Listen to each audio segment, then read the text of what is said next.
Feel like both of the candidates got colder. You're thinking you're warmer. What? Yeah, but I feel like it got colder.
You switched the order.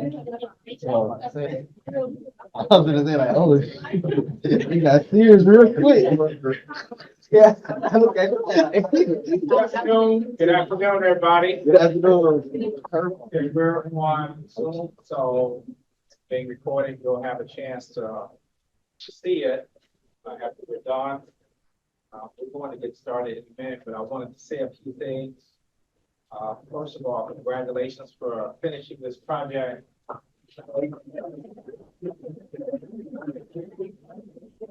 know you all worked hard. I was talking to a number of you about the projects, and sometimes things don't always seem like they're going to work out, but they always do. They always work out. At least in my classes, it always works out. But what we're going to do is we're going to have our presentations. So I have all the links in the order of the groups, and all you do is just click and open the file and go. After the presentation I have, we're going to go back to old school. I typically would give everybody an Excel spreadsheet, and you would go in and do the assessments. Then it would automatically calculate. But I will ask you if you just add up. So this is where you have each individual in your group except for yourself, and then you would evaluate them from 0 to 10. That is 0, not 1. So it is 0. They didn't do anything. And then there are 5 criteria: cooperation, reliability, promptness, contribution, team spirit. And all these 0 to 10, and then you would add it up. Then you can write comments here. You feel you need to write comments, positive or negative, or anything you want to do that. Completed by your name and then the country just below that. So everybody will complete one of these. There are actually, I know there's at least one person that's not here because they're headed to Atlanta. And so they will have to do theirs using the spreadsheet that I have on Canvas. There's also this, I will be using this, the same thing I did in the introduction. So you'll have access to these grades once they're done, and also feedback. You will also get feedback on the paper that you can do, but it will be via Canvas. You won't see these again unless you come off next semester. Show it to you, but I'll give you the feedback via Canvas. So you'll actually see an assignment Canvas for paper, you can upload your digital file. I'm going to give you the feedback actually on the digital file. Everybody will be able to see that. Again, since you won't be able to see these again in the feedback, I'll give it to you on the digital file. And that is it. So hopefully everybody is ready to go. We'll take attendance. So make sure that you're here for the duration. I'll give you to leave. Okay, I've done mine, so let me leave. I think I sent a note about that because I had in my other class, not this class so much, they had the other class. Folks were leaving after they presented. I thought that was rude. It didn't provide it didn't provide the class with the type of respect for their effort that they deserve. Somebody that presented leave in the middle of class, I thought was without talent. That was counted. So anyway, just make sure that if you have to leave class while we're presenting, don't come in while they're presenting, because sometimes that could be a distraction. Somebody could hear that door slam and lose their train of thought, and it's and then it messes up the whole flow. So if you have to leave, if you see them up here talking, just wait till they're done. Then after you hear the clapping, you can come. We all adults in here, just be sure you provide them with the courtesy. That's it. So on these, make sure that you're very honest. Take your time. You want to give these to the groups after they present. You will complete it. Any questions?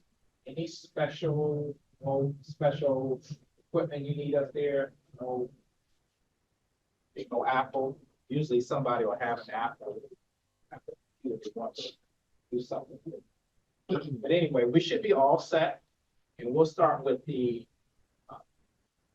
Elysian group, and then we'll just go on from there in the order that we have up here. So we can have the first group. We can get everything set up. We would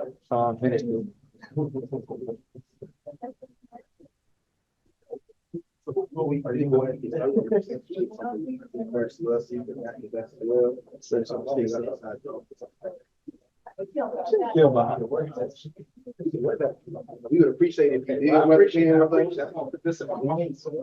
Oh, no. Oh, wow. I'm gonna put this in my office. Thank you.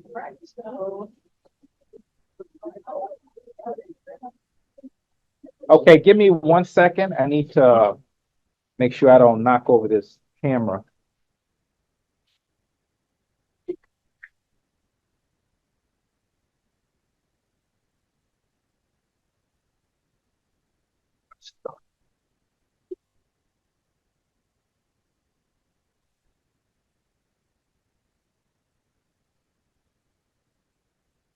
Make sure your phones are turned off or the silent, and get my timer. And then we're ready to go. Good afternoon, class. We are Group 1, and our country of choice was police. Today, we're going to work in computer code investigations. More specifically, our product is the police. Today, we're going to start off with introducing ourselves. Greetings, I am Jared Jackson, a senior business administration scholar. Greetings, I am Greetings, I am Charlie T. and 12 years of administration student. Greetings, everyone. How you all doing today? I am Virginia Anderson, a third year on a 5-year MBA track from Broward County, Florida. Greetings, I am the video champion, 4th year business administration scholar from Washington. And greetings, I am Karen Moses, a 4th year business administration student from Bartow, Florida. Today, we're going to look at Louise at a stand. Louise is currently usually known one of Mother's Nature's best kept secrets. Picture its beautiful islands and its beaches. They currently have a population of approximately 441,000 people. So they are very diverse. But so Hispanic and indigenous people are make up the majority of their population. Um, their religious background is predominantly Christianity at this moment, and they're currently being represented by a prime minister by the name of Juan Antonio Coutinho, and he's their country for about 3 years. So as you all know, our wonderful exam the other day, Belize was formerly known as British Honduras. So British Honduras, also known as Belize, it originally gained its independence in 1981. However, its bordering nation of Guatemala did not accept Belize as a sovereign state. For many different political reasons, they just didn't want to accept that Belize truly deserved independence. They wanted to have a form of colonization over Belize. So this caused a lot of political unrest, riots breaking out between the two bordering nations, and they were just so close in proximity that that's kind of how this occurred. But it all eventually ended in like the beginning of the 90s. Guatemala finally accepted Belize as a sovereign state. However, in most recent years of 2016, when a Guatemalan teenage girl was shot and killed on the border of Belize and Guatemala, the political unrest started again, as well as a series of different natural disasters also affected the country in these ways as well. So for the geography aspect, so as you can see on the map, Belize is located in northern Central America, borders the Caribbean Sea, as well as Mexico and Guatemala. So it's a beautiful place to spoke about before. A 2-hour flight can get you to Miami or Dallas, Texas, making it a very optimal place for tourism, travel, things of that nature. Okay, so you talked a little bit about how Belize is a beautiful place to see, some of the negatives of Belize, and also one of the other positives of Belize is the diversity of food that they have. And so we want to bring pure cold press to Belize to promote detox drinks for all the food that they may eat. So Pure's mission is to make premium cold press accessible to everyone. Currently, they are in the United States and partner with Monterrey, Mexico. It promotes weight loss and they use in-season fruits and veggies. And then in Belize, the climate that they have supports the growth of over 20 types of fruit, with their staple food being papaya. So when we add Pure and Belize together, we will promote enriching flavors, combat against parasites, and we will add papaya seeds, carrots, honey, and pomegranate into the Belizean dish. Okay, so the basic meat potential, the most common parasites in Belize are mosquitoes, ticks, fleas, intestinal parasites, and sandflies. And being that Belize is really a tropical environment, it allows these insects to reproduce and thrive. For example, mosquitoes, they are they get really bad during the rainy season, so that's like June to November. And some of the side effects of being bitten by these insects are rashes, joint pains, and even nervous system damage. So how is this making an impact to the economy? So higher healthcare costs. If most of these lesions are being bit by this insect, it's going to make the medical bill skyrocket and decrease in productivity. If you're suffering things such as nervous system damage, of course, you're going to have a harder time being able to function as a healthy individual, as well as long-term health conditions. So the comparative ingredients, one of the most prominent ways to work against insects or its web spread, but it contains toxic ingredients which can cause allergy reactions and inhalation risk. So what's the benefits of our ingredients that go beyond just helping to prevent these parasites? Memory improvement, heart health benefits, as well as reducing the risk of heart disease.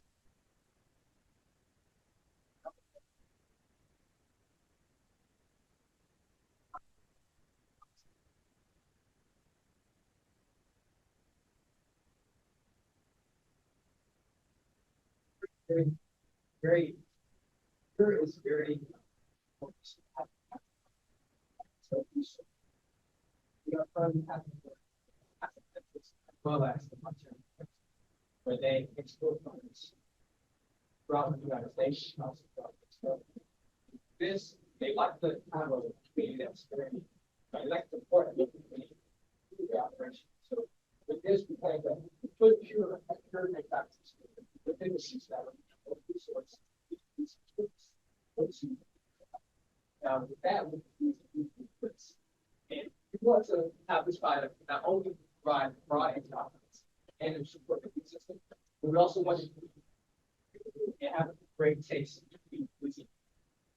Now, with that product also paired with sunny citrus, which is another pure cold pressed product that is very high in lemon and also ginger, as well as the pigments, which is small immune system shot, which is really high lemon. So that is really good for your stomach and the sort of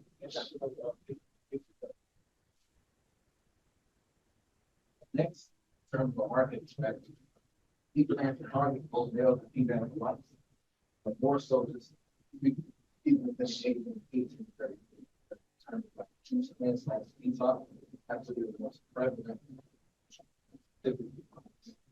People that care about their health care, people that are worried about fighting these parasites, people that are specifically trying things, whether it's all natural products that are made from natural things that are local to the actual country of beliefs, people that are interested in the product. And in terms of risk, the Belize Agricultural Health Authority, they do have strict standards in terms of that goes from sanitation to as well as making sure the food that we are using for our product is actually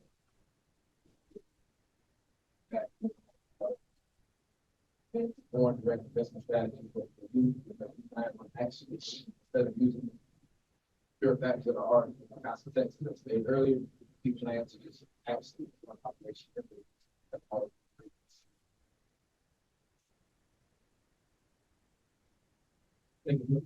Here. Facebook is the most prevalent used form of social media. So Twitter, and support for about 17%. Plans to run promotional videos for promote our products there. As well, becoming dollars actually promote you for bigger companies. The bill is $40 and actually like add it, which would be the same for everybody.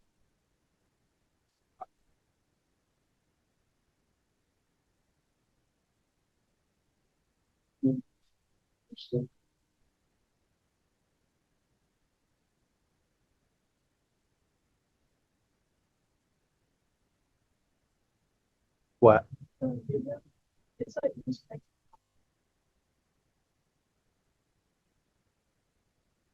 think I got I think the file I got was a PDF file. Oh, a PDF file, please.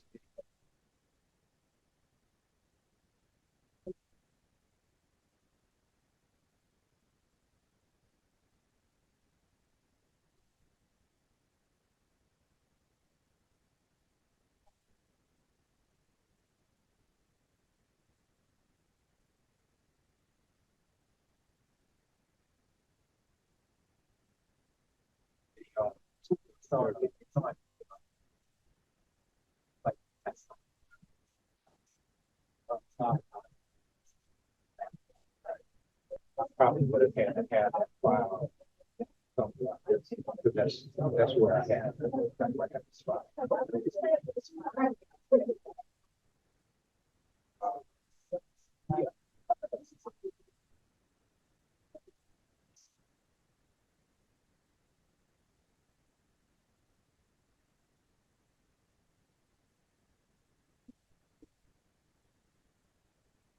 That's it. That was the reason of this.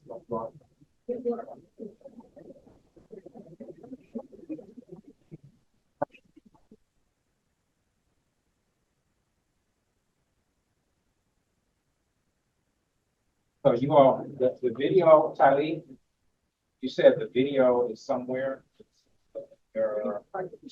on a drive. Probably.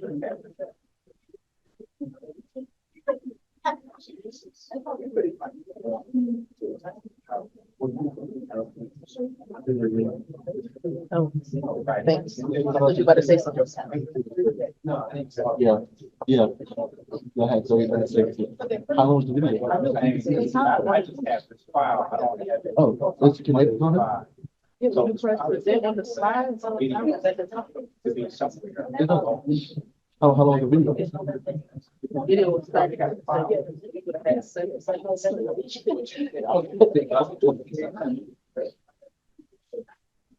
But if the video was started Wait, no, the instantly. video like this. Shit, we got 3 videos. We need to make sure. At the top of the slide, you can see, I mean, What's that's why the person. It's a PDF. What it just. It's a PDF. If I say my name, That's my word. It's a PDF.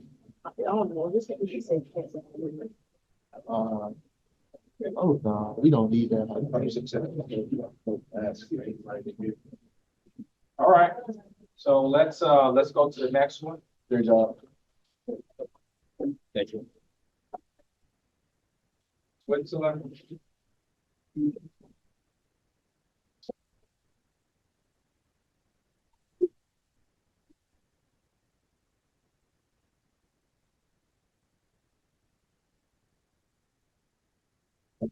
Your juice.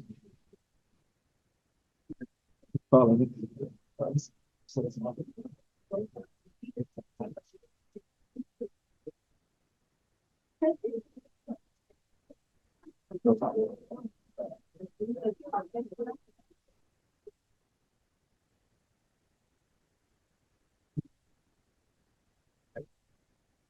That feels good to have it over with now. Yeah. I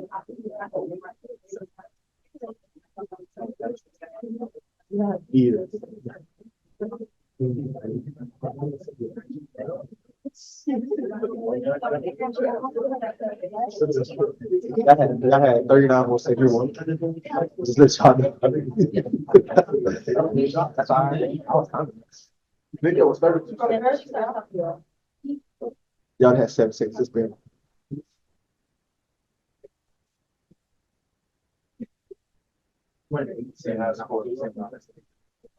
That's not. That's not.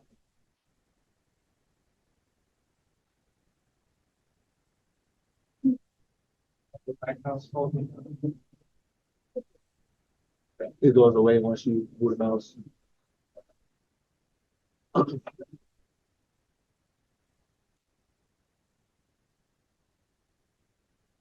me 1 second. Give me 1 second.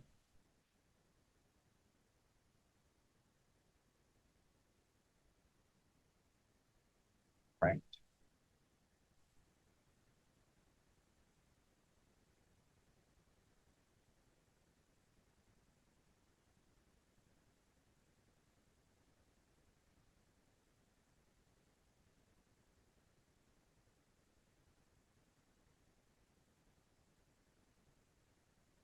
Okay, I'm ready now.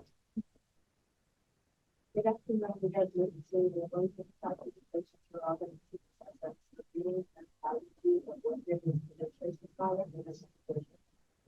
I am Kiara Gardner. I'm a 4th-year business administration student from Broward County, Florida.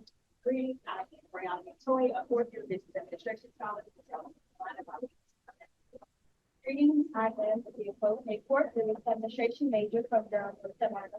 Greetings, I am Tatiana Barnes, a senior business administration scholar from Florida. Greetings, I'm Jamila Anderson, a senior business administration major from Broward County. Like Tiala said, pick the country of Switzerland. So here's a little graphic overview of the location. So Switzerland is actually the smallest country in Europe, about 7% of its land inhabitants, and it is also the wealthiest country as well, with GDP being about $800.6 billion. And it's divided into 3 regions. So we have the Alps, the Swiss Plateau, which is the most popular region where a lot of the residents stay, and the Jara.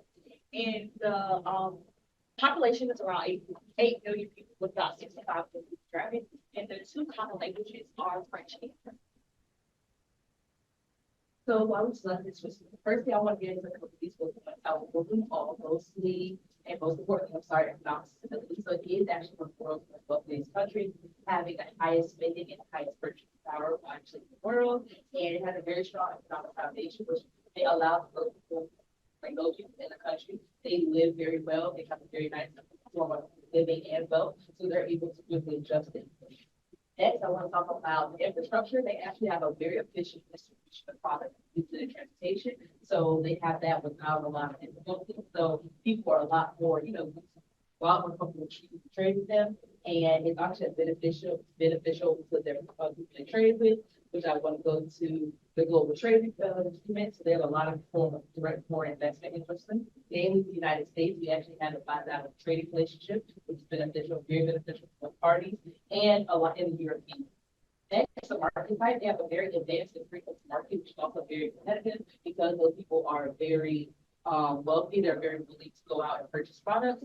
Next, the purchasing power, so they have such a high GDP, they actually have the highest spending, and also people are willing to use their purchasing power to go out and try new products. And lastly, political stability. They actually, since people are so confident in government and things like that, they are, they know what's going on. They're not hesitant to invest in different companies and things. And also, they have a very consistent regulatory environment, making people a lot more willing to purchase. So now I'm gonna get into the uncontrollables. The first one is political environment. For the Schengen agreement, the agreement started on June 14, 1985. This basically means that the Europeans are allowed to travel to different borders. For the second one is economic financial environment. Switzerland has a very advanced economy as well as a diverse economy too as well. For social cultural environments, Switzerland has over 20 different regions. In each region, they have different types of cultures as well as they speak different languages too as well. And then for official languages, people in Switzerland speak about 4 different languages. For physical environment, the first one is mountain landscape. There's a lot of different mountains in Switzerland, as well as they're very prone for earthquakes. For technological environment,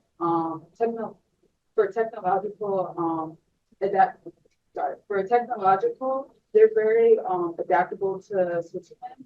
And then for human resources environment, they value job training and education, as well as a positive work-life balance.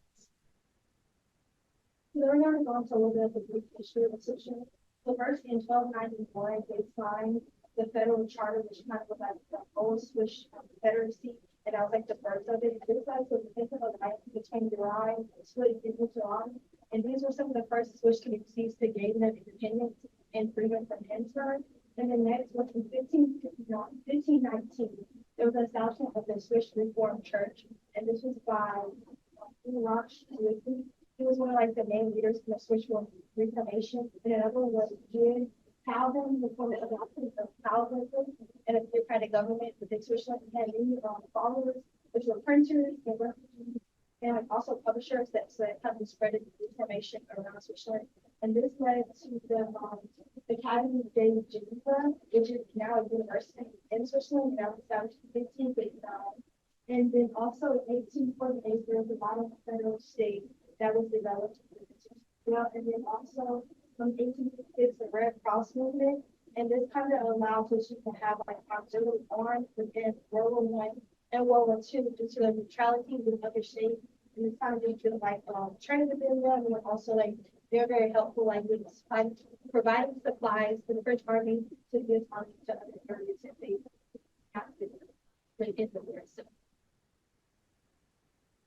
based on the culture and cuisine of the Swiss people, it comes no surprise that potatoes is one of the biggest imports in the country.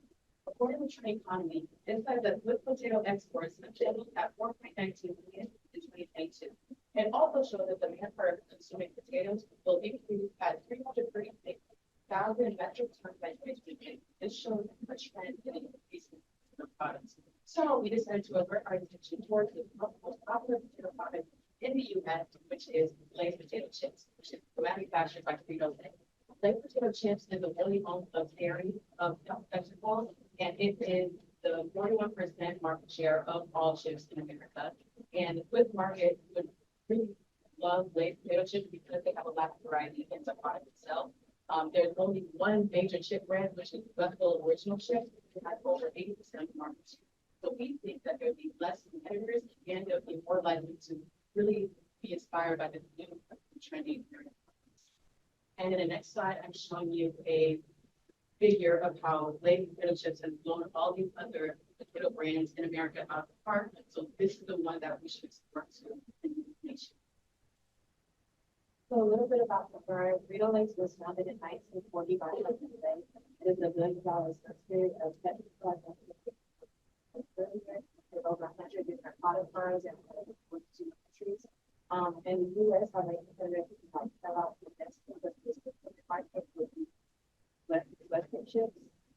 And our product that we're going to be exporting is going to be a series of new flavors. So we're going to do urban sunshine, chocolate onion, basil pesto, vanilla lemon, tarragon, and white cheese, and Argentine cream. These are all the targeted flavors that they really like in meals. And then we're also going to do the type of flavors, meals, sour cream,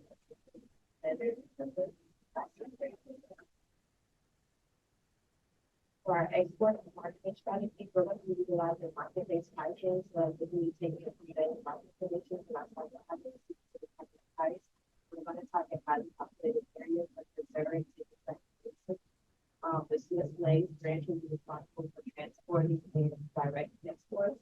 And for indirect exports, we will use the intermediaries for distribution of logistics as well as language functions and options to help us into the market better.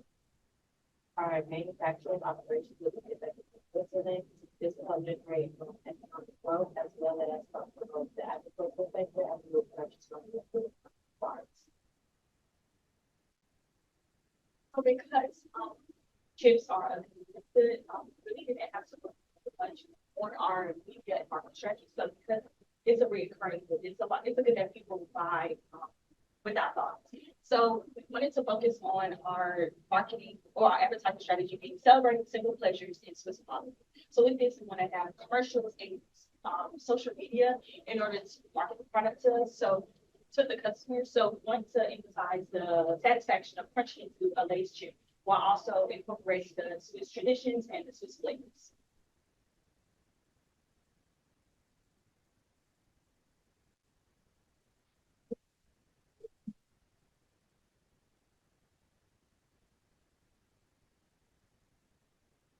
Okay, I actually had a question. I had a question for the previous group too, but I'll wait. But for the Swiss group, this competitor, what's their product line like? Their product line, I'm sorry, I didn't. Go ahead. Their product line seems to focus on paprika chips. So it's not really like, it's just paprika potato chips. It's not too many different flavors. So we wanted to blow them out the park with a whole bunch of different variations that they would enjoy. And how did you all find these? You had about 5, 6 different flavors. How did you all come across that these are preferable flavors for Swiss? So we did our research in the market and what is their cuisine and their traditional culture. And we found that they tend to gravitate more towards cheese and herbs and a lot of more tangy flavors. So based on what is popular in the country for what they eat and other snacks, we decided to kind of adjust that for our product. Kind of like with the Chiva Cheetos export that we did earlier this semester that we analyzed, we decided to use that same approach. Okay, and one last thing, the bag itself, is there any adaptation? So you mentioned they're French and German. Is it required to have the wording in one of those languages, or is English is that okay? we'll just have English because that seems like the more popular language in Switzerland or in the North that they speak. But we want to make sure that they know it's a new brand so that they're more inclined to try something new.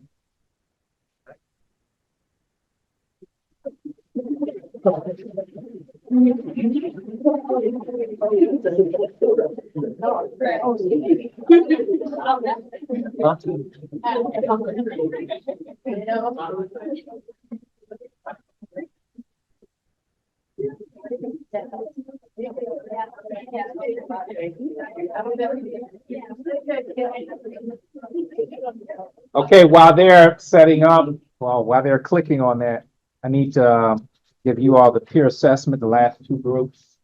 I got distracted. I'm not in the last group. No, but you're in the first one. Oh, Okay. I don't hear. Unless y'all want me to give y'all peer assessment. Well, who else win the first two groups? Anybody else?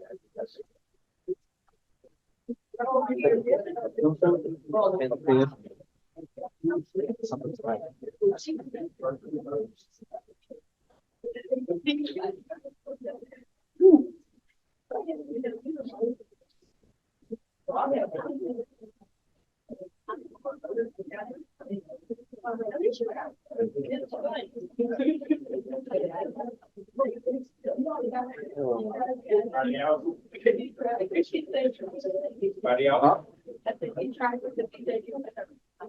Okay, these are confidential, so you're not getting together and by consensus, it's just all you. So, take your time and be very objective. So,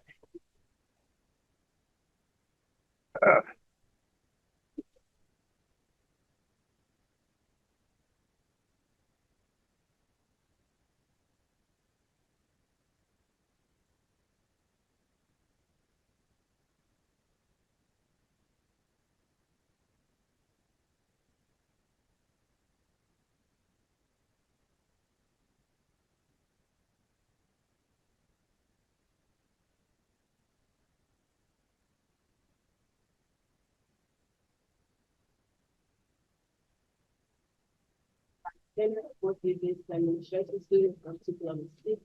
Greetings, I am Trina, and for students, she should sit up front. Greetings from the Department of Fourth Year. How is all of you?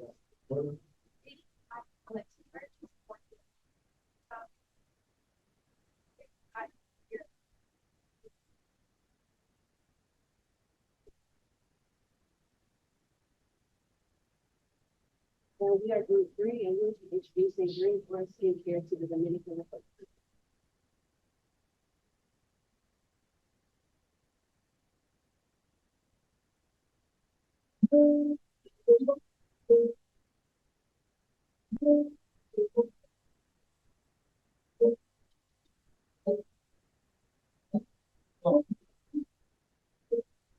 Cuando tenga las cenas de sabor,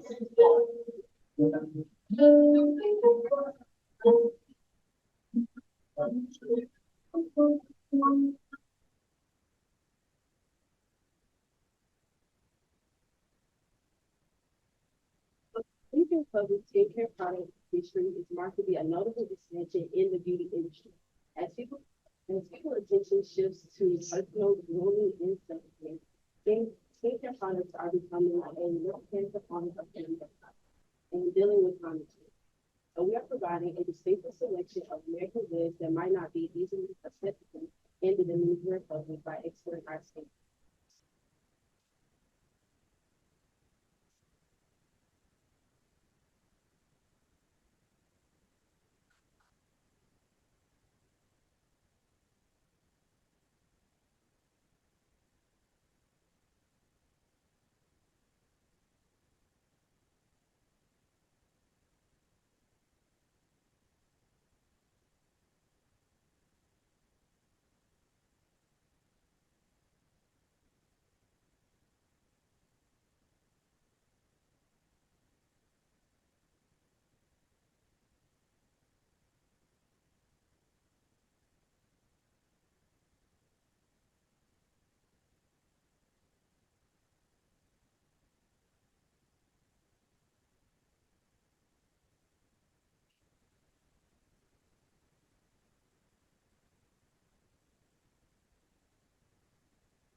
We can't hear you all on this side of the room.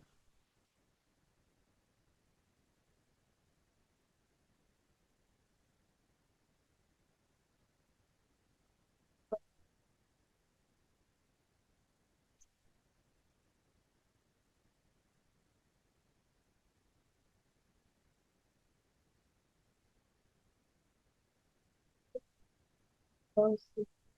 So as we want to this would limit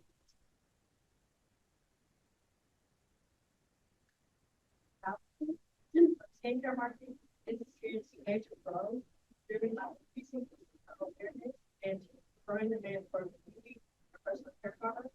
The way we plan to push this in the Dominican Republic is by we're going to choose like a target group and we're going to put them on like 3-week trials to see like see where it's actually working because of a diverse demographic embracing skincare routines. There is openness to explore active products and ingredients, and our competitors have competed is like the Dominican, the La Roche Posay, Warren Gaia, Republican Skin, Parlor Dominican Cosmetics, and other skincare.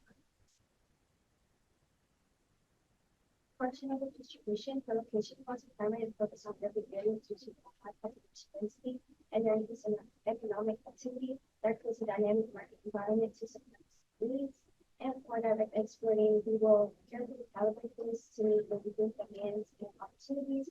It will be revisited and redefined as we gain deeper insight into the market. Let's start our skincare product line. We start with indirect exporting. So in the year will be used to streamline the exporting procedures and ensure that the skincare product line will successfully enter the market and they will possess the expertise to aid growing our business and attracting new clients. As far as foreign direct investment, there will not be a need to conduct manufacturing operations in the Dominican Republic because we'll be able to produce and package in the U.S. and export it by company, and we'll have local distributors for new care products so that they can assist us in marketing.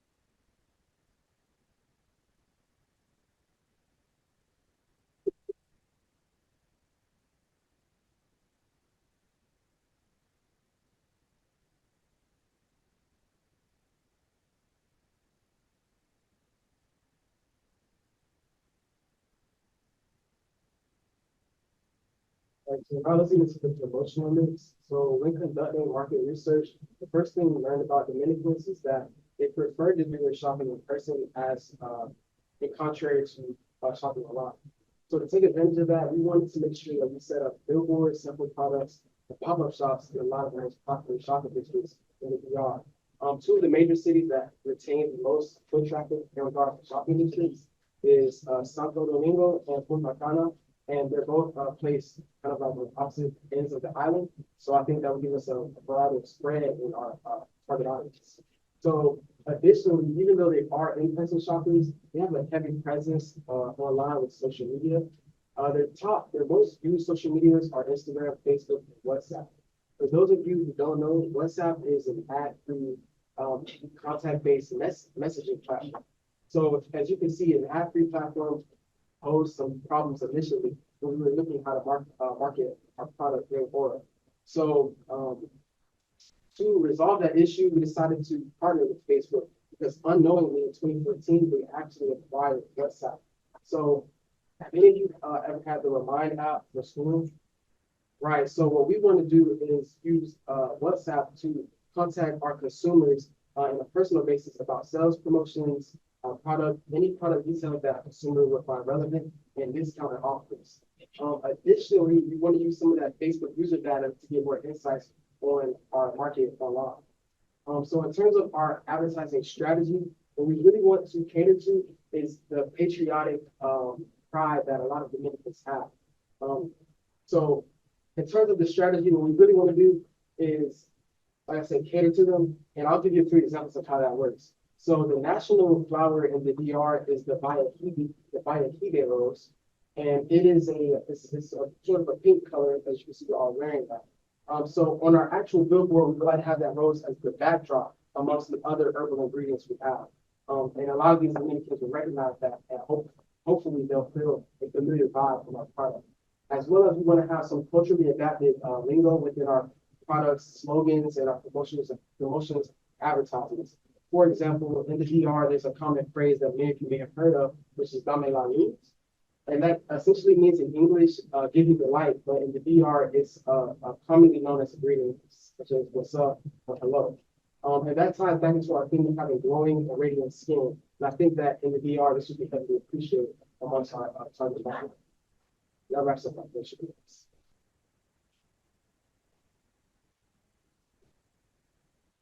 What is that grading again?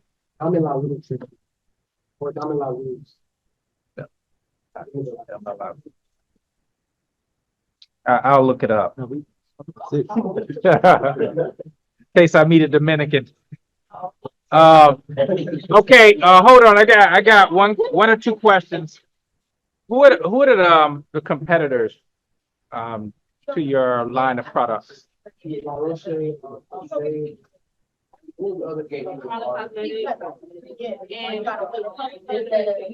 Hey, hold up. I got some questions. Questions on the floor.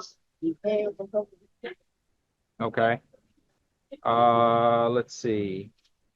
Oh, one an important issue. You know, in the Dominican Republic, they have this. I don't want to say this the wrong way, but they had kind of some color complex issues. You all probably know about that. These particular cosmetics, are they going to be marketed when you have the billboards? Are you going to use lighter tone, darker tone? How are you going to deal with that? So a little bit earlier, when we talked about target audience, the Dominican Republic has a diverse amount of people in there. So Yeah. you'll see European descendants and Tainos, which are the indigenous mix of African culture as well. We want to have a diverse group of models in our advertisements. So you'll see all sorts. Okay. Okay. Safe answer. All right. Thank you.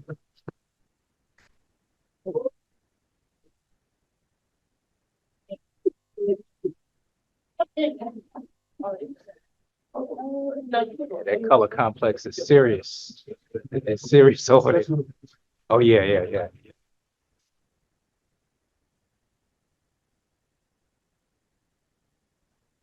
Get the peer analysis. Oh, wait a minute. Hey.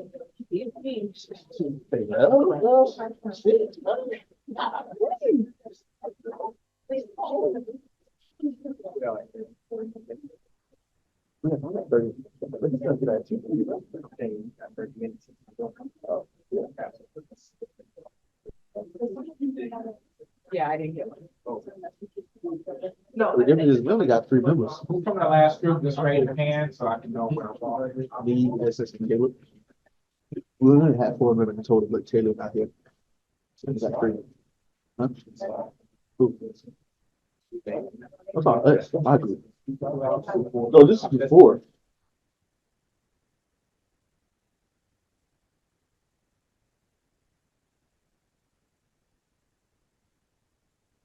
Oh, let's start again. Oh, I knew I was missing somebody.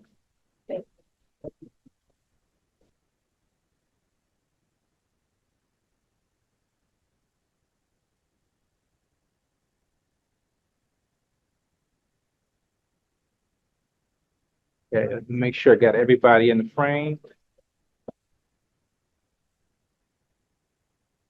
All right, action. Greetings, I am Sequoia McKenzie, a fourth-year business administration major from St. Petersburg, Florida.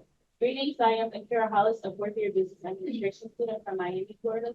Greetings, I am Pariah Johnson, a fourth-year business administration scholar from Dallas, Texas. Greetings, I am Justin Turk, a fourth-year business administration student from Tampa, Florida. Greetings, I am Ahmad Bennett, fourth-year Chinese scholar from West State, Florida. And this is Ethiopia, the land of 13 sunshines.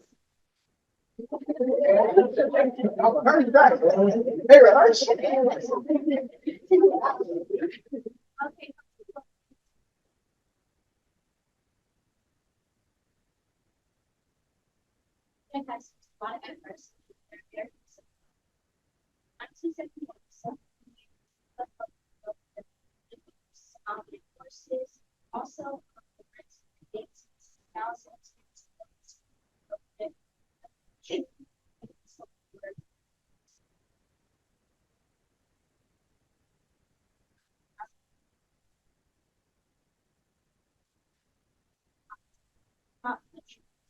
there's no surrounding water.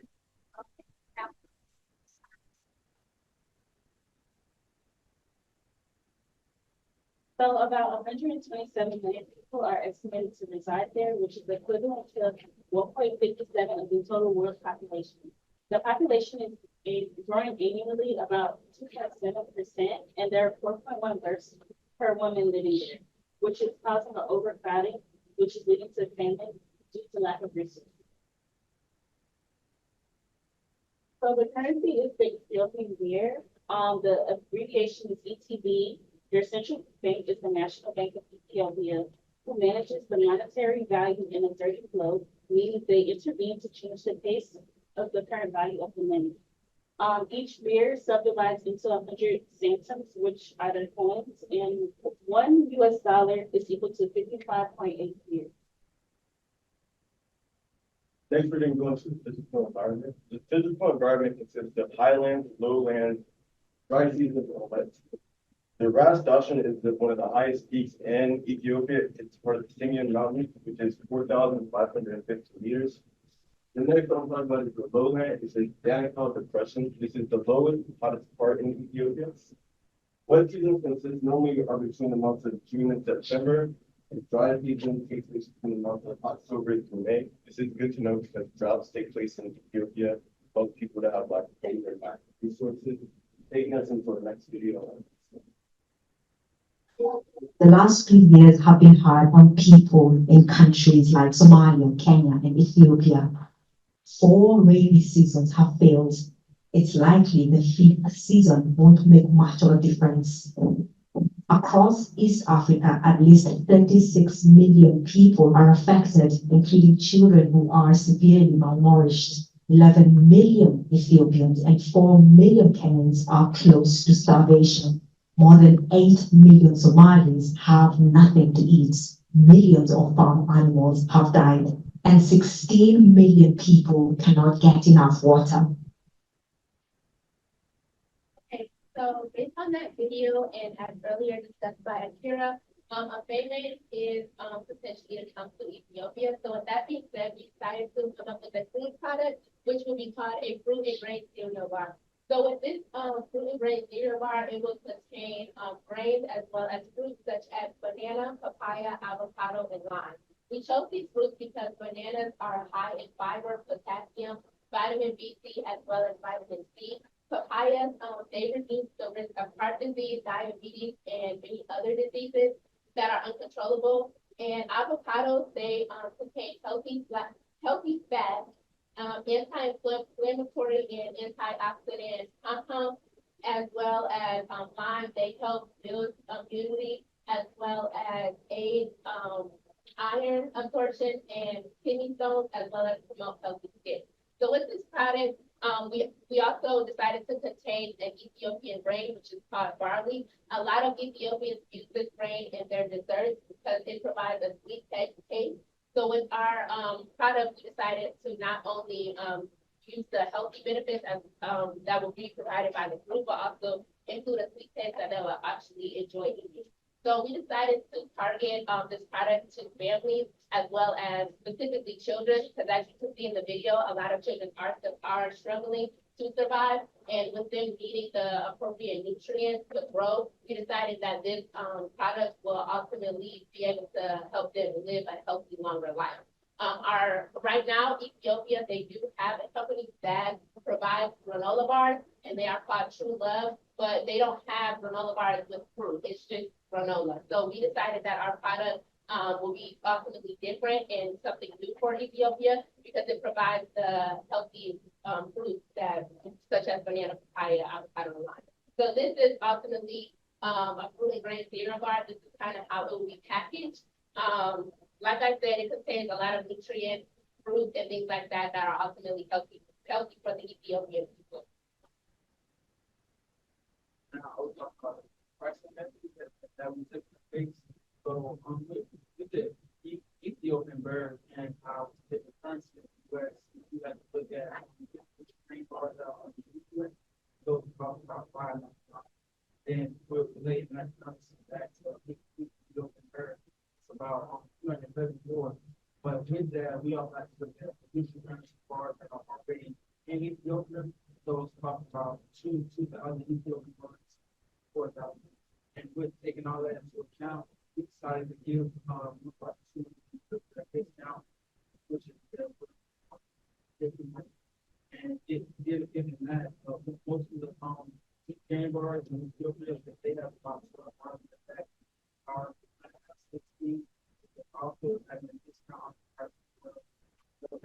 that helps us dealing with our price competitiveness in the market. So now we're going to move into our exporting strategy. We came up with 2 joint ventures in contract manufacturing. So joint ventures is a collaboration between a domestic company and foreign partner to create a new business entity aligned for shared risks, resources, and expertise. With that, we'll move into the contract manufacturing, which is a company benefiting from cost efficiency, access specialized production capabilities, or respond to fluctuating demand. So joint ventures enable a strategic and long-term presence in Ethiopia, fostering local partnerships and mutual understanding. Contract manufacturing allows for swift market entry and product availability, allowing for, and also minimizing the risk of having to do extensive infrastructure investment, allowing Ethiopians to save a lot of money and profit off of the product that we'll be exporting over there to them. With that being said, we'll also move into our advertising methods. We came up with quite a few, but a few that I'd like to narrow down on today is how we'll be able to get our product out to our Ethiopians, which is through storytelling, through videos, which is creating an engaging and visually appealing videos that will tell the story behind our food products, as well as educate them on the nutritional values and why this product should be a benefit to their country. We'll also use this storytelling to help collaborate with local influencers. 2 that we want to mainly focus on is Eat with Kakia and Beauty by Kiddis. Beauty by Kiddis is very fluent in their language, which is the Amharic language. Afia has about 305,000 followers on Instagram, and Kiddis has about 92,000 followers on Instagram. Afia is also known for having her own recipes for creating a lot of African and Ethiopian dishes. She does a lot of taste testing for products as well. So we can use her to help get our wave out there for helping to promote this product in the Ethiopian country. As well as Kiddis, she is very fluent in language, as I mentioned earlier. So that way, those that are still fluent in that language, we can help her to promote our product still by relaying the message to them. Another way that will help get these products out is through taste testing events. So we'll allow people to sample our product to generate buzz, letting them, taste it and seeing, okay, this product is actually beneficial and it tastes really good too. So this is something that we can kind of branch on. We'll also use traditional media outlets and mechanical outlets such as the radio ads, TV commercials, newspapers, and magazines. Newspapers and magazines is definitely something that is popular in Ethiopia. So those that are not able to get onto social media will be able to spread the word to them through newspaper and magazines.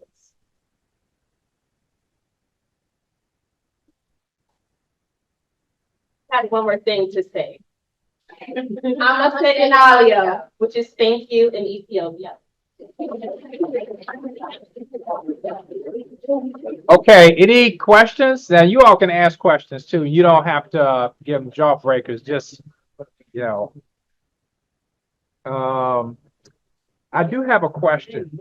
So this is Kellogg's Nutri-Grain. Is it going under a different name, or is it just going to be Nutri-Grain bar, or cereal and grain bar? It's a fruit and grain cereal. Okay. What about the packaging? Is it going to be different? It's going to pretty much stay the same. Just the same as is. And the other thing is, with the environment being what it is in terms of the weather, is there any other consideration for how it's going to be packaged, the bars? And if not, you just we weren't able to touch up on that. Okay. But we figured that we touched some pretty hot weather seasons over here as well, so we need to be able to sustain the environment. Okay, all right, thanks.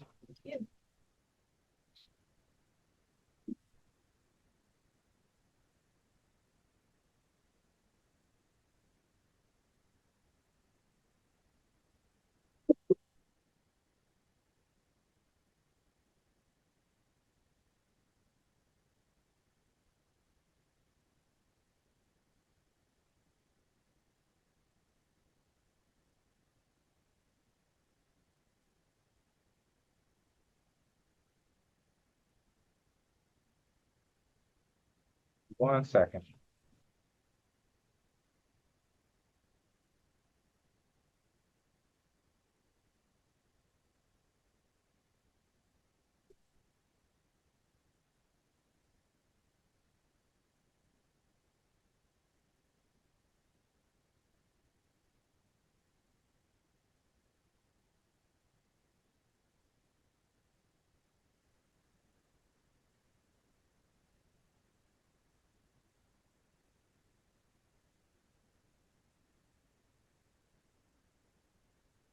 Thank you.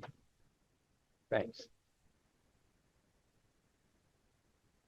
All right, we ready? Uh-huh. Good afternoon, I'm Ziona Huggins, a fourth year business administration scholar from Tampa, Florida, and we are group 5. The country that we chose for our presentation is Saudi Arabia. And before we get into our presentation, I would like to open it up for my group members to introduce themselves. Greetings, I am George Forgo, a fourth year business administration student in Fort Lauderdale, Florida. Greetings, I'm Solomon Smith, with business administration student from Florida. I am Isabella. Meeting, I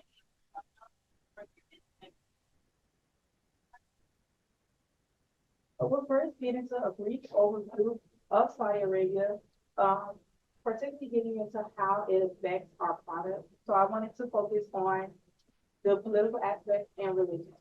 So if you guys didn't know, Saudi Arabia follows the ultra-conservative Wahhabi interpretation of the Quran. And the Quran is their holy book. This means that they have, the citizens are subject to the citizens are subject to a lot of limitations on cultural conservatism, restrictions on religious freedom, dress codes, worship practices, and religious symbols.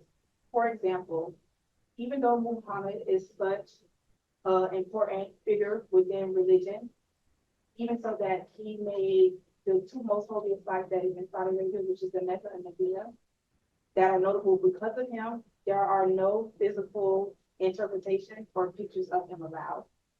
But as in Christianity, you can have either pictures of Jesus or even symbols to hang up on the wall.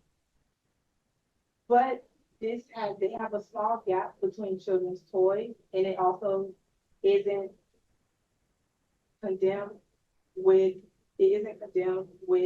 people that are not religious figures. They also have a very big youthful population, which means they have over 35% of their population is under the age of 14, which have led them to modernize a lot as a country, even though they are pretty conservative. And that leads us to our next slide.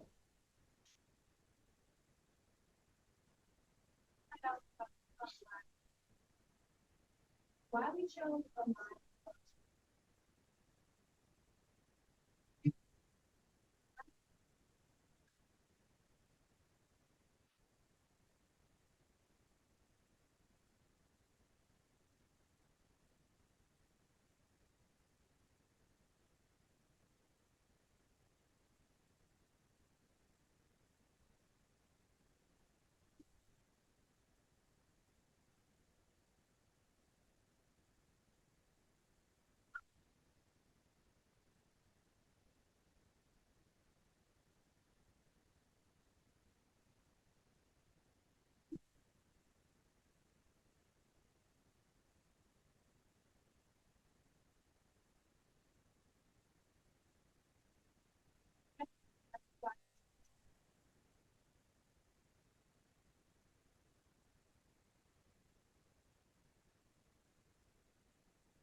not just that.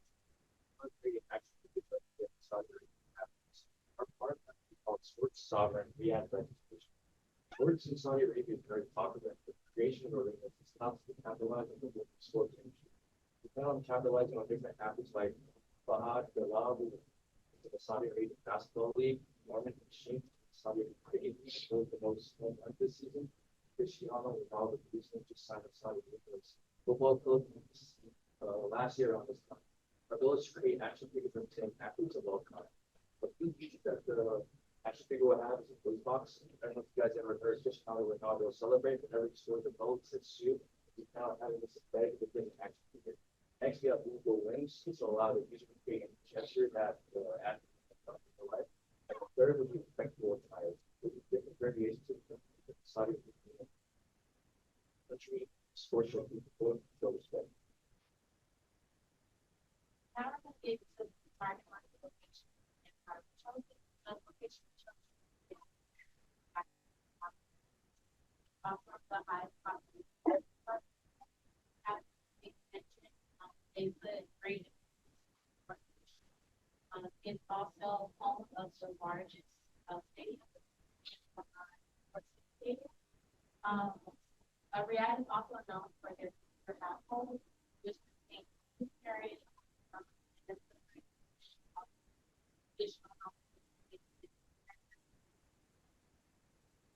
So with our product being a kids toy as we wanted to make sure that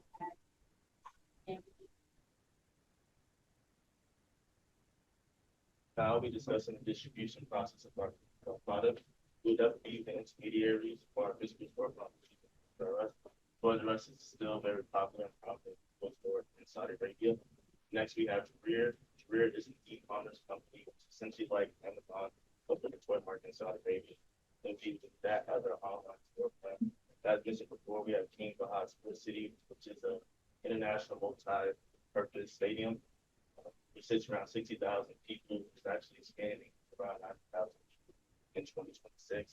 And we'll be serving our product through vendors there, which really to market to our sports fans, to see our product widely collected.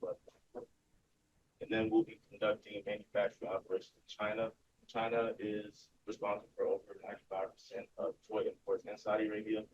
And with strict Saudi Arabian import regulation, it makes sense to use a familiar face for toy stuff. We're now getting to some of our advertising ideas, first starting off with the radio. So here in America, of course, the radio has declined with streaming services such as Apple Music, Spotify, and such. But in Saudi Arabia, it is one of the biggest broadcasters that they use. Traditional radio serves as a major medium, keeping a broad audience through varied programming and cultural significance. This will also help us with getting to the target market that doesn't have as much money or has not modernized, because as said before, they are very ultra conservative and not everyone has iPhones or have jumped on that bandwagon of Samsung. So if we were to pitch the idea through the radio system, this could meet that target audience as well, increases our sales. Second advertising idea is social media. Saudi Arabia, there's over 25 million social media users, so we plan on using different influencers and algorithms to raise awareness for our product. the third advertising idea is stadium collaboration. Along with the King Fahad, the Sports City page, there are also other stadiums under construction. So our plan is to put our have a partnership with these stadiums and sell our products in the merchandise. And the television and video industry is $1 billion industry.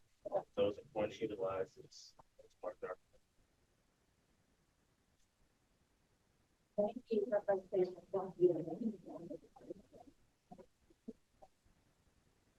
Quick question.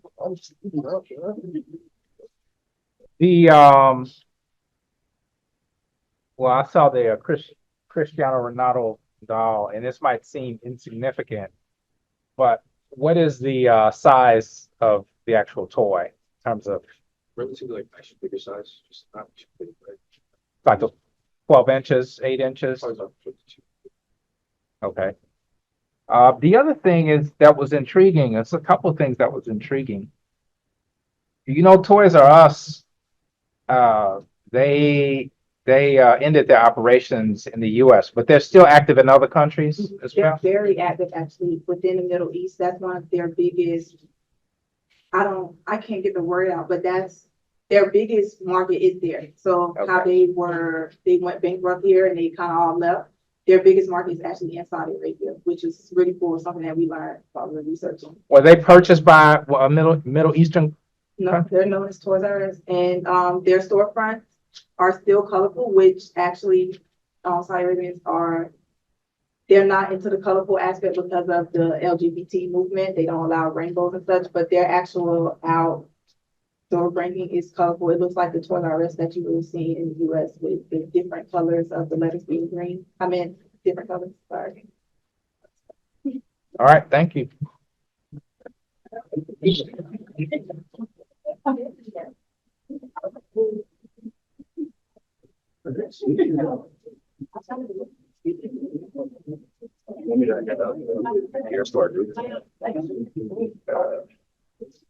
We have 5 or whatever you have extra, just.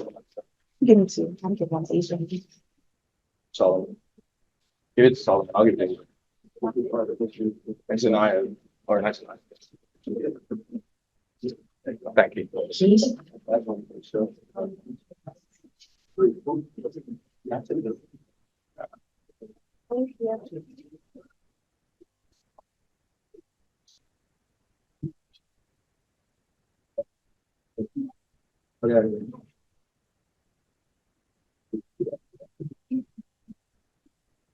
Give me 1 second.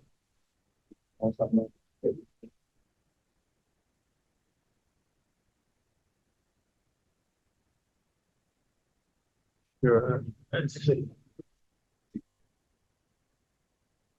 Oh, it's Taylor in your group? Okay, all right. No, hold on 1 second.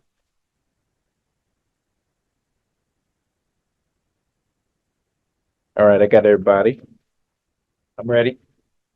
Greetings, everybody. We are Group 6, Trinidad and Tobago. I am SMG Baptiste, a senior business administration student from Miami, Florida. Greetings, I am Adontre Johnson, a 4th-year business administration scholar from Finance School. Greetings, Caleb Barr, 4th-year business administration student from Hollywood One. Once again, we're Group 6. Okay, so what is Trinidad? Trinidad is an island country in the southeastern West Indies, consisting of 2 main islands and several smaller ones. The population is about 1.5 million, and they are located near the South American continent, northeast of Venezuela and northwest of Guyana. They form the 2 southernmost links in the Caribbean chain. They achieved independence in August of 1962, and it's considered to be one of the earliest places with inhabitants in the Caribbean. That natives such as the Arawaks and Caribs settled almost about 7,000 years ago on the island. And then their current trading environment, Trinidad has one of the highest income economies in the Caribbean. The GDP for 2022 was about 27 billion. 5 billion of that was spent in food imports in 2022. 40% of that food came from the US, making the island optimal for foreign export and growth. High imports have been due to limited domestic agricultural production due to land capacity and natural disasters like drought and flooding. And food inflation costs have also risen because of the impact of COVID-19 and war. All right, cool. So let's get into the basic need potential. Essentially, 62% deaths are caused by chronic diseases like heart disease, diabetes, liver disease, respiratory problems. And essentially, that's the core root of that is from poor food choices.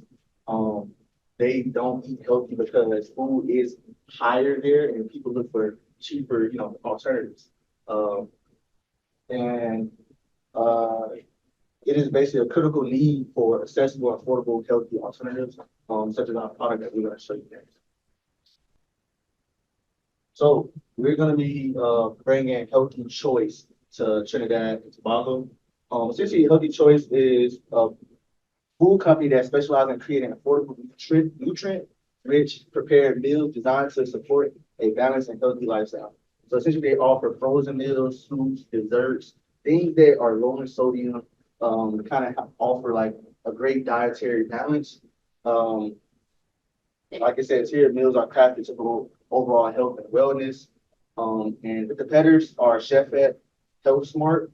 That's one of the competitors. They're a food chain that like has healthy alternatives, but at the same time, it's still fast food. So, and then next is Bolt House Farms.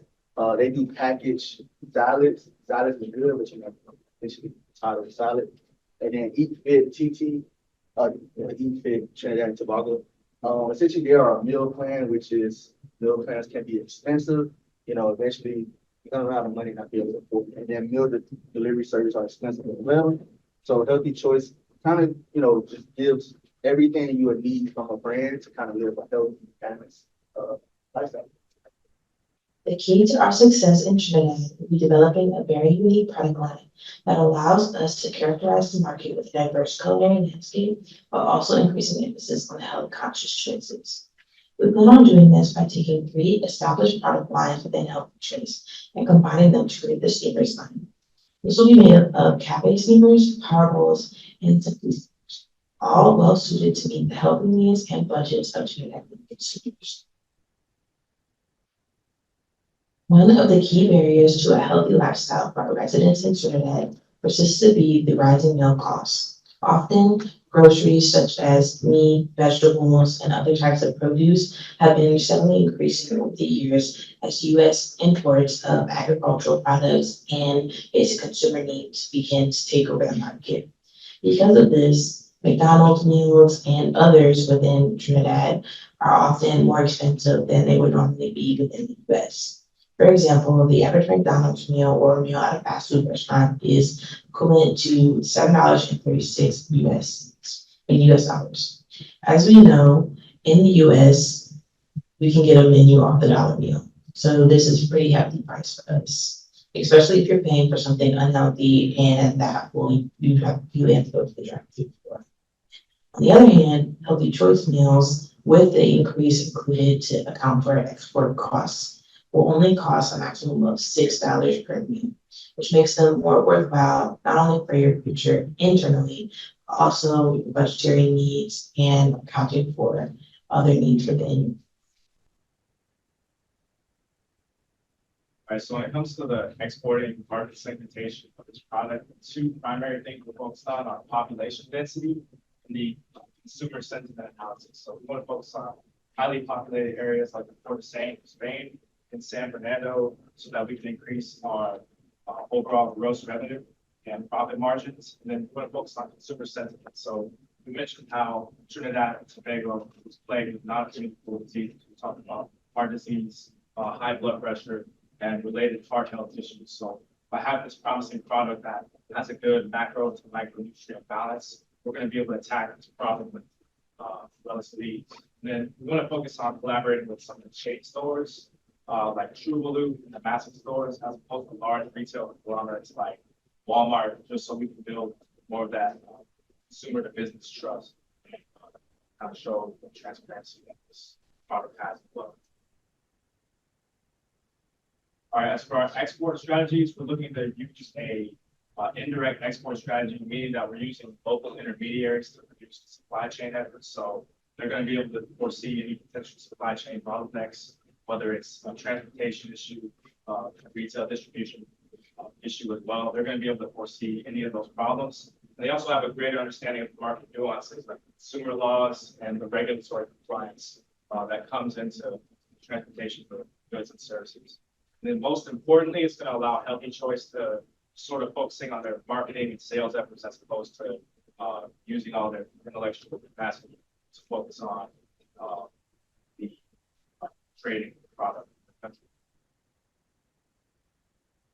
In order to pull together all of our concepts and create a brand that can cultivate new relationships within Trinidad and Healthy Choice has created a brand campaign called Healthy Choices for Healthy Trinidad.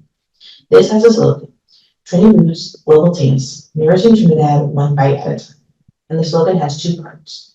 Within Trinity Roots Global Tastes, we celebrate Trinidadian culinary heritage infused with a global flair.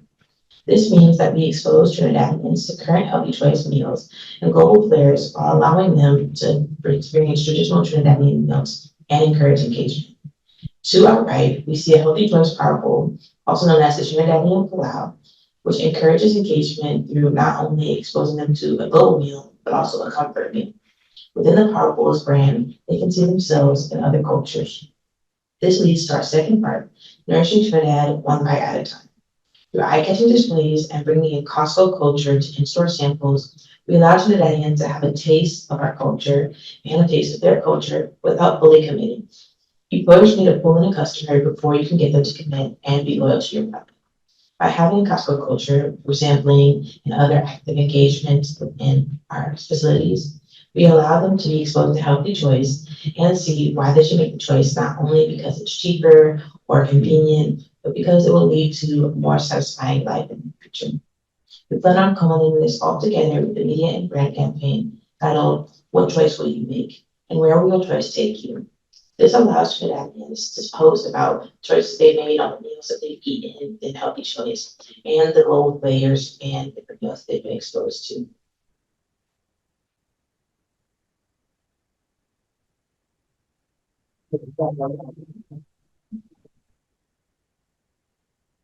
Okay, 1 second. All right. So let me ask you about their food choices. I've been to Trinidad a couple times, and they're a food culture. They're known for, their food is good, by the way. And I'm just wondering, because last time I went, there was this move toward American fast food. Is that part of the reason why they're having all these problems?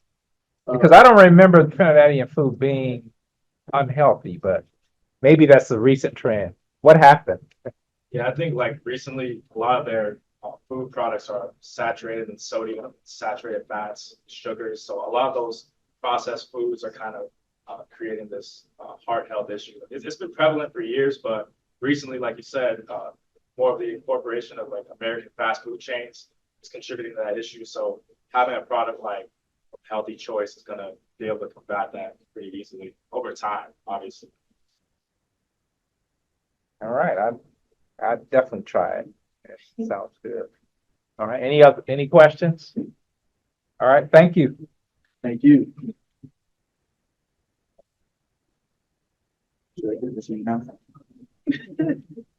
I was trying to pass you off to another group. Sorry about that. Good. Thanks.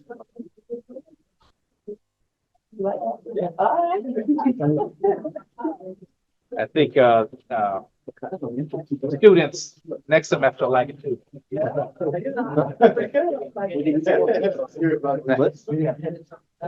Need another one? Anybody need a peer evaluation? Oh, hold on.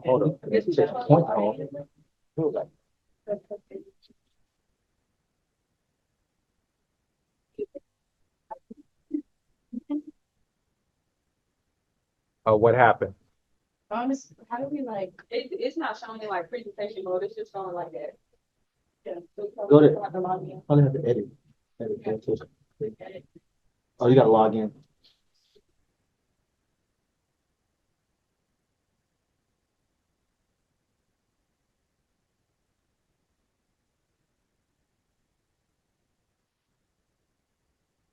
Uh-oh.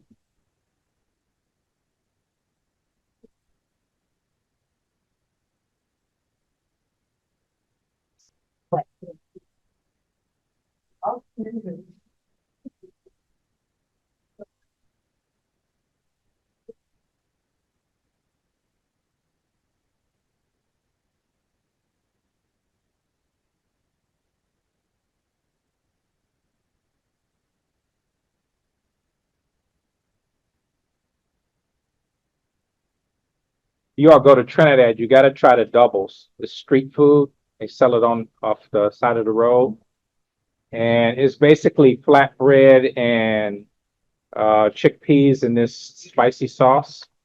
And you buy it, and you just basically eat it with your hands. Where is it? and Trinidad. Oh, yeah. Yeah, it's on the side of the road. And they have places after you're done eating, they have places where you can wash your hands. And, you know, it's a social thing. So, yeah, it's called Doubles. Doubles. And you already know about roti. Roti. Popular.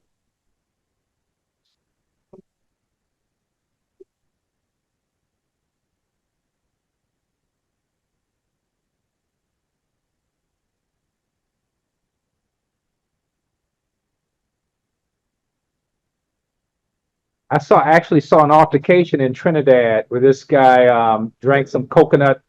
He drank some coconut water and wouldn't pay for it. And the guy who was selling had a machete. Yeah, crime is crazy there. And I said, no problem. I paid for it because I didn't. Oh, it's about like you was there? Yeah, I was there and there was an altercation. This guy drank the guy's coconut water and said, "Oh, this is not ripe," and would pay for it. And the guy had a machete, and I'm like, "No problem." Just because I don't want there to be a murder right in front of me. Hello, everyone. We are present kayaks with Fiji. I am Jordan Smith, a fourth-year business administration student from Miami, Florida. I'm the live president of healthcare business student from Central Florida.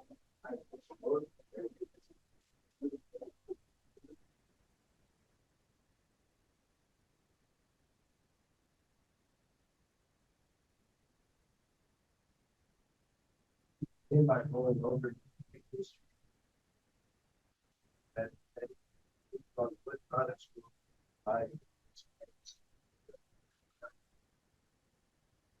So first, we're going to look at Fiji at a glance. So just a couple little facts about Fiji that you know more accommodated with what's going on. Well, acclimated to what's going on. So Fiji is in the South Pacific Ocean. It is about north of Auckland, New Zealand. The capital city is Cuba, and they have a population of about 926,000 people. It's a little smaller than New Jersey, just so y'all can understand like how big it is. They do have 3 official languages, which are Fijian, English, and Fiji Hindi. They always are really having a tropical climate, and they have a market-based economy, primarily based on their tourism industry and agriculture.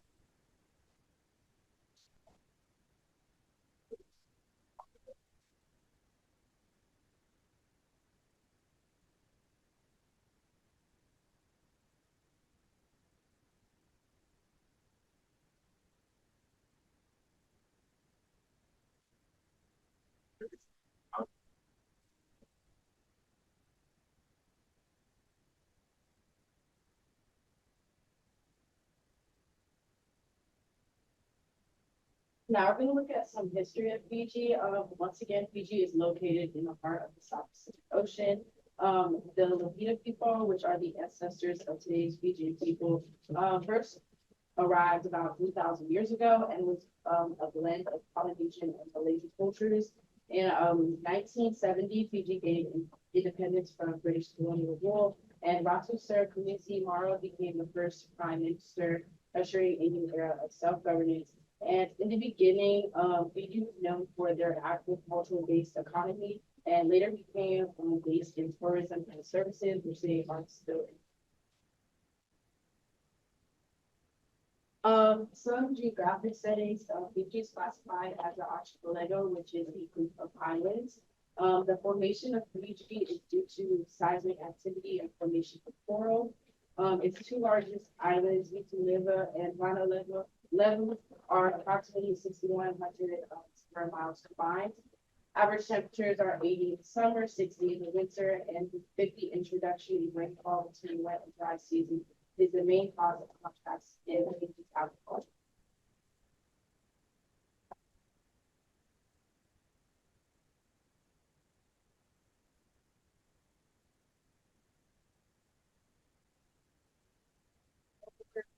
SWOT analysis of being able to implement these present kayaks into Fiji. So a couple of strengths with going into this market is that since Fiji is an island, they do have multiple waterways to travel on, so the kayaks will be in use. Fiji is made of 333 islands, so there are numerous islands for the kayaks to be implemented to for use. Some weaknesses are that unfortunately it is very expensive to kayak, so that dwindles down the target audience and who will be able to use our product. And there is a little bit of an entry barrier into Fiji, as right now the US and Fiji doesn't have any investment agreement to making it for imports and exports. Some good opportunities is that the tourism industry is always booming, so we'll be able to have revenue come in as often as possible. And since Fiji already has like a lot of water and kayaking activities, there's a lot of opportunities for businesses to partner with us and us give them kayaks to rent out for different tours, different sceneries and things of that nature.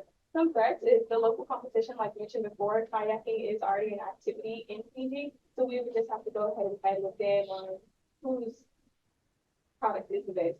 So also the production and usage of wooden kayaks in Fiji, one of their main industries is timber, so it's easier to make and produce those wooden kayaks over there.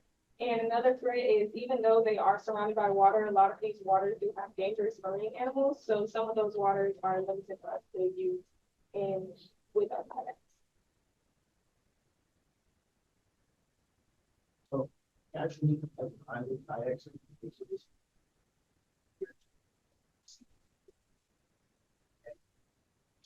are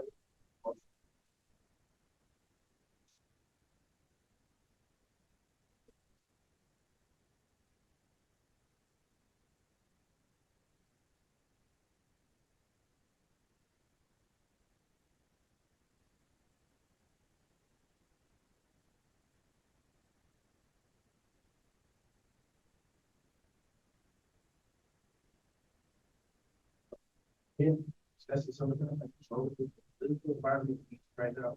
It's unstable because they like there's a bunch of one. Economically, they're rebounding from COVID-19.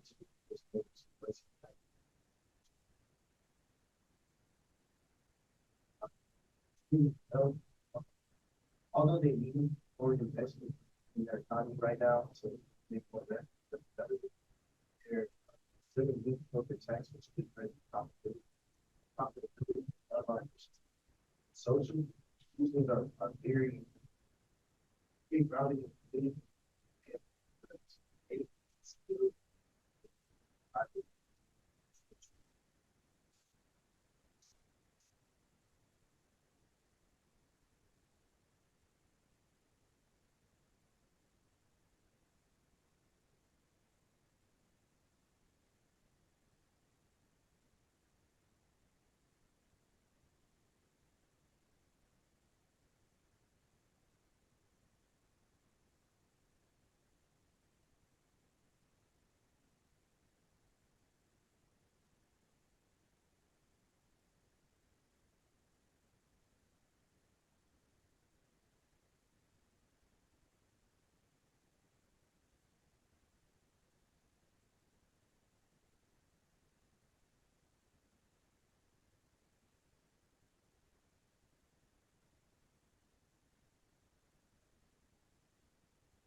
So the export marketing strategy that we would use is market-oriented pricing. And what that does, what that means is that we will set our price for our kayaks based on the market conditions and consumer perceptions.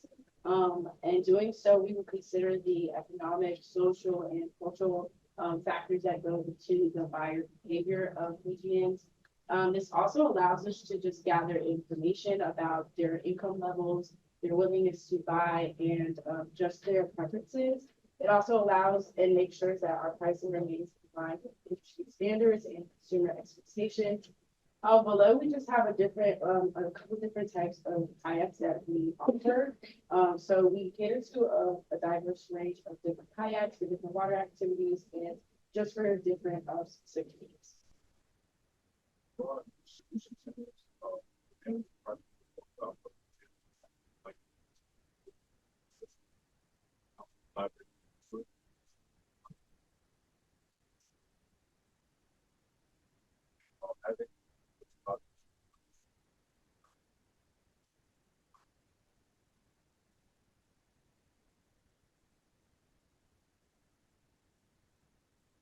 Typically in Fiji, most residents receive their information by radio and television. By allocating budget, it will be most effective to use the media mix components of traditional media, digital media, and sales promotions. We will heavily push our product with advertising by using Fiji's commercial-free stations, FBC TV, Fiji TV, and MAN TV. We will also be using Fiji's airway communications, including Fiji's Broadcasting Corporation, which operates multiple radio stations in Fiji's 3 main languages. In modern times, it would also be very relevant and advantageous to use social media applications such as TikTok, Instagram, and Facebook. Some of our advertising ideas include investing in high-quality photography and videography that capture the beauty of kayaking and the excitement that it can bring, which will be great for our social media and commercial content. Also, creating sales promotions and discounts, such as summer adventures packages or holiday kayaking specials, which would be good to attract customers during peak times. Some of our advertising ideas include collaboration with other outdoor brands, such as Patagonia, which will be good to attract a certain niche of customers. Also, testimonials and reviews on our website, as well as on the radios, will be good to create customer trust and engagement with customers. Thank you.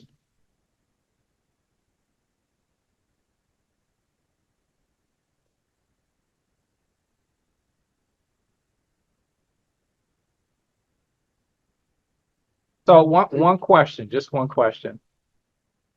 Are you all selling or renting the kayak? You're selling, okay.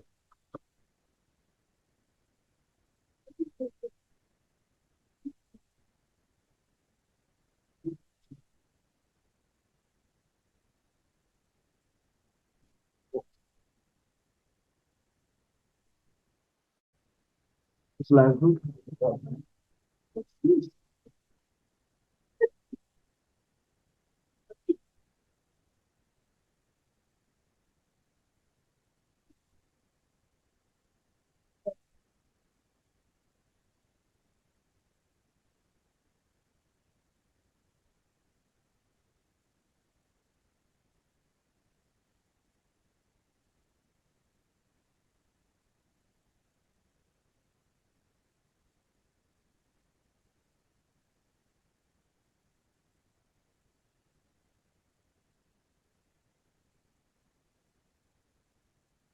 Y'all ready? Yeah. Okay. Go ahead. Okay. Greetings, everyone. I am Aurora Green, a fourth-year business administration scholar from Jacksonville, Florida, and we will be telling you guys about Thailand today, which is located in Southeast Asia. But I will open the floor for my team to go ahead and introduce themselves before we tell you about our plans on how we export our products to China. Greetings, I am a fourth-year business administration scholar, professor of health service. Greetings, I am Carlin Andrews, a fourth-year business administration student from the Trojan. Greetings, I am Blake Harris, fourth-year business administration.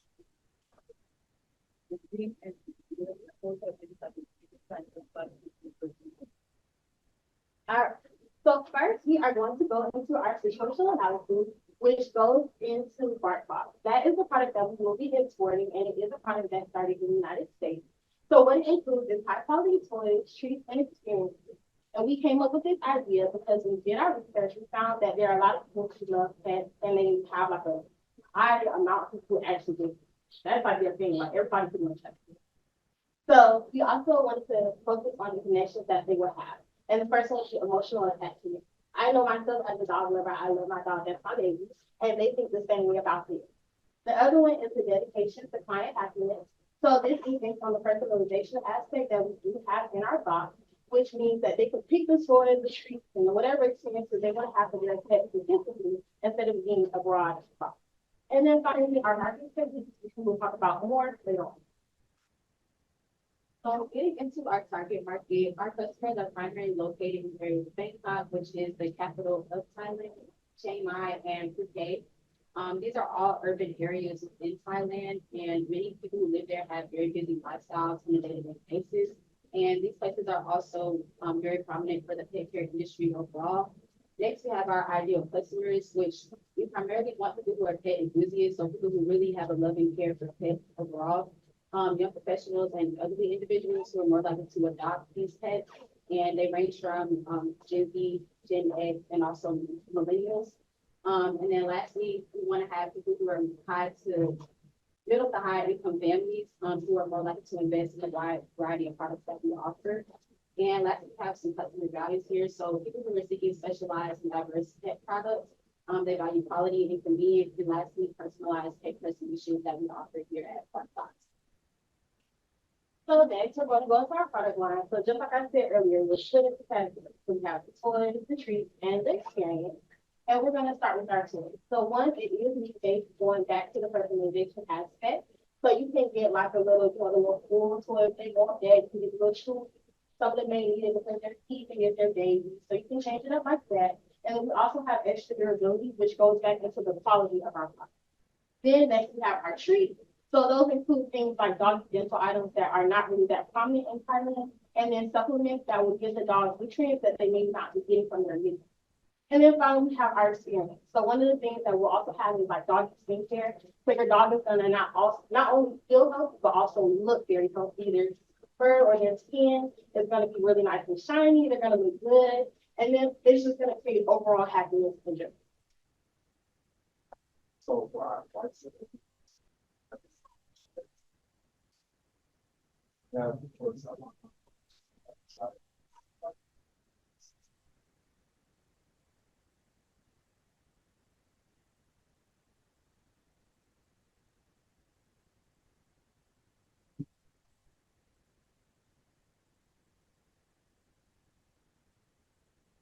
Our products and other parts.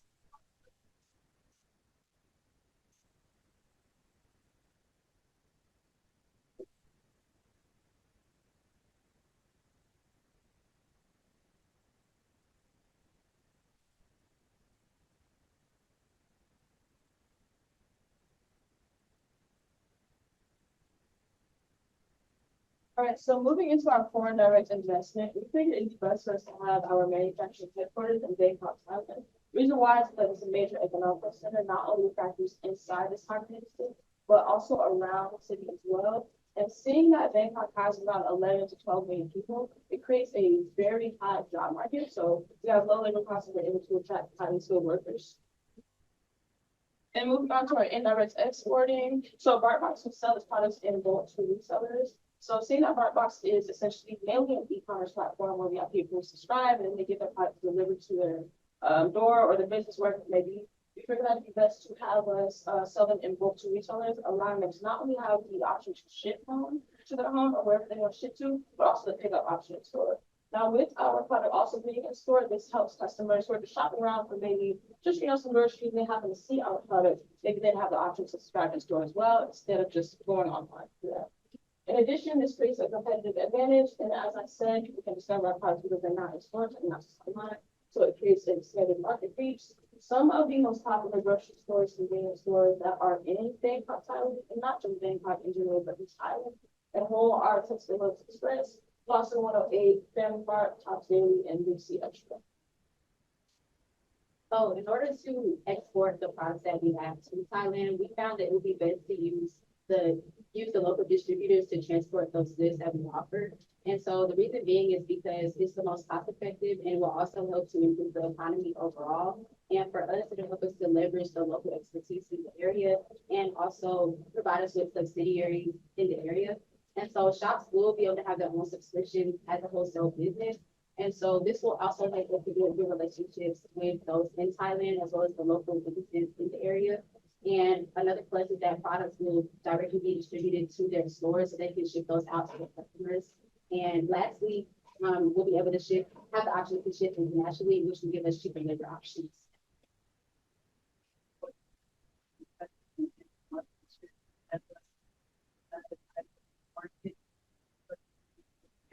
And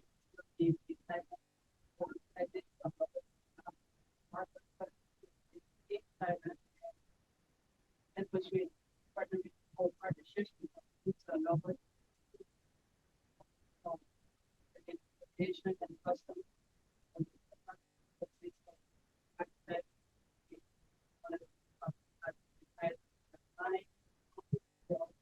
Sound very high on reputation and television as well. And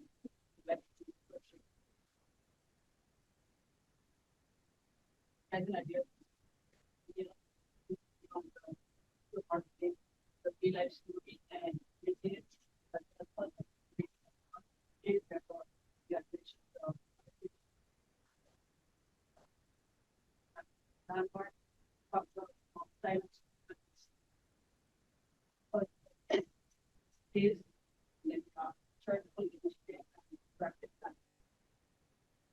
So getting into our products and advertisements, we do want to advertise our products in stores, on posters, online, television, radio, all of that. And we created two advertisements for what this may look like if you see something on social media, or you see a little clip in the newspaper.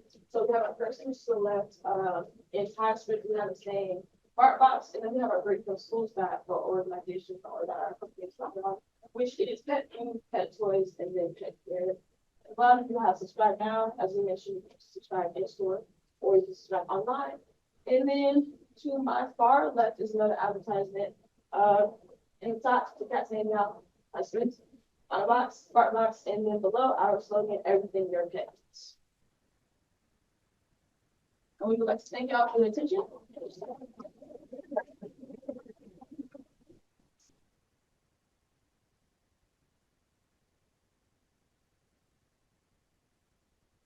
Okay, any questions? I have one.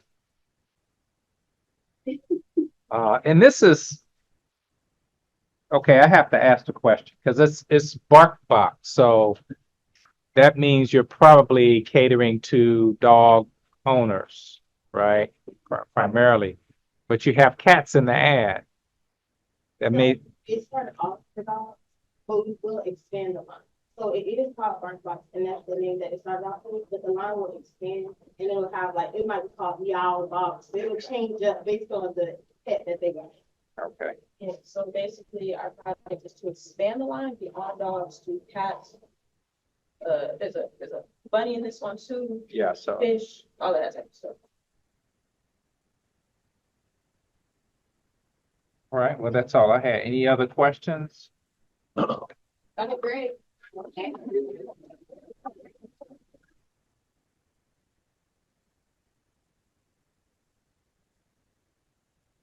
6 people, 5, 6.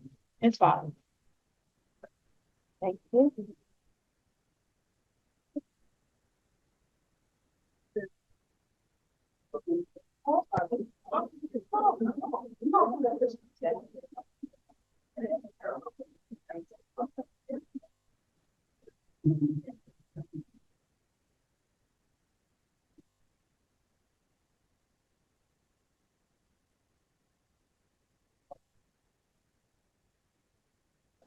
Can you hit the lights?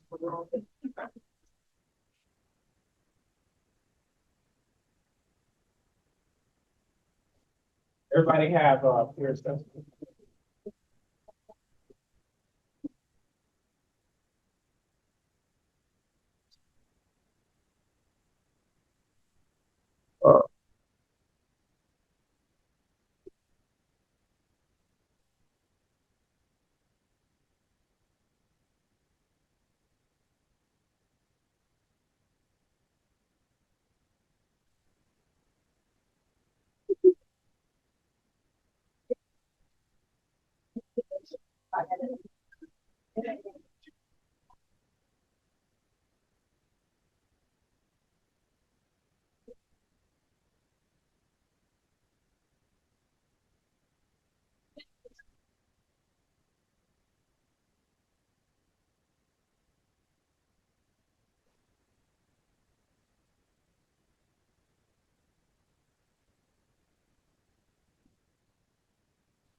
Just submit the paper online. This goes pretty useful. Come on, man.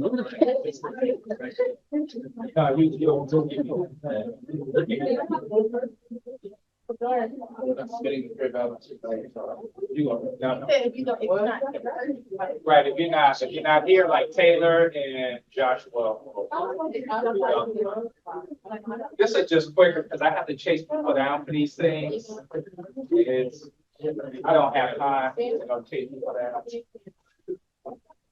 Okay, so we're done with everything. This is your peer assessment is the last thing you have to do. So I'll allow you all to finish those up, and I'll collect them. They don't have to be in loose order. I do need to Attendant. What is it?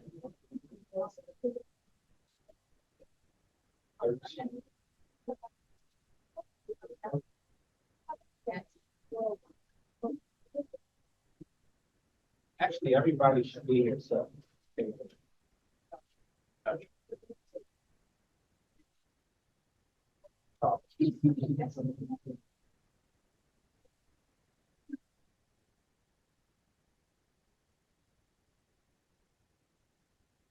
Okay, so I think we did a good job with it, especially the slides. The slides were very attractive. Let's see. No one went over, which is good. I think there was one room right at the buzzer, but did not go over. So that was 3 seconds. It's 3 seconds. Yeah. Somebody was very, I think it was that some of you got a minute and a half left, so take the time. I did have, I'll give you the feedback, each group, feedback. But, you know, these projects are real projects. Companies actually do this. Their consulting companies, they actually do this. You know, company will call them and say, hey, we're thinking about going into Malaysia. Don't know anything about Malaysia, but we have some products and we got some intelligence that say that there's demand increasing for this product. Do a market assessment for us, picked by expert. They'll go and they'll spend months over there talking to people, doing uncontrollables, doing all kinds of research, and then they'll come back with a report like they'll do the PowerPoint and say, well, this is the situation, but it's more targeted, more specific. And then they pay a bunch of money. Whether or not they enter the market or not, you still gotta pay me because I gave this intelligence. It's up to you to figure out what to do. So a lot of consulting companies do quite well doing these market assessments. If you notice, if you did research that you did, you probably came across some of these sites that offer these country intelligence reports for a bunch of money, for $5,000 for just one report. Those are the types of companies that will do this. Hire them. What else? So I will have these peer assessments. Now I can't, they're confidential, so I won't say, okay, so-and-so gave you this, even if you ask me. I can't tell you what so-and-so gave you. I'll only give you the average of everybody, of your whole group. But don't email me and ask me what my average is because it'll take me a while to do all these calculations. I'll spend the weekend reading the papers. Want to look at the video again, give you the assessment of the presentation. For that reason, I'm not going to the game. And I really wanted to go to the game because I lived 9 years in Atlanta and I still know a lot of people there. But Turn. Keep them, y'all get I'm turned. ready to do one thing. Everybody, I gotta stay there. Y'all get turned. You understand? You understand? You want to go to that game. Y'all get turned. Yeah, the dean is talking to y'all. Hey, right, what else? What else? Do we have anything outstanding? Any other outstanding business? Guys, I'll take the peer assessments. Make sure if you have any comments that you include those. I'll ask you to fold these in half, fold them in half. So you pass them, nobody. I don't want any leaks. Anybody say, I saw you. What's that? That's what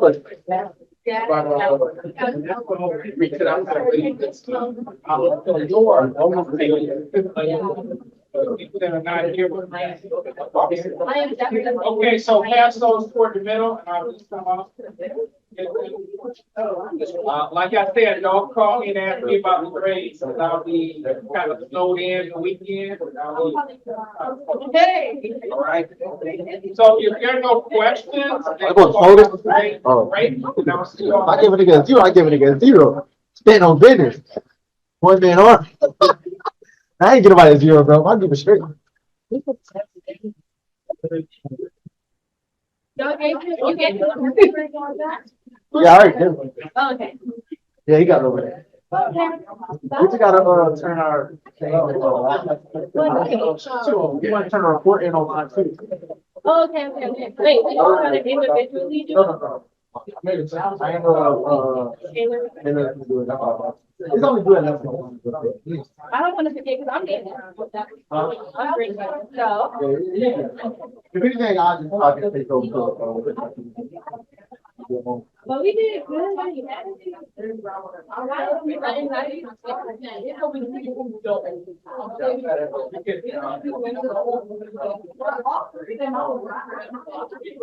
Oh.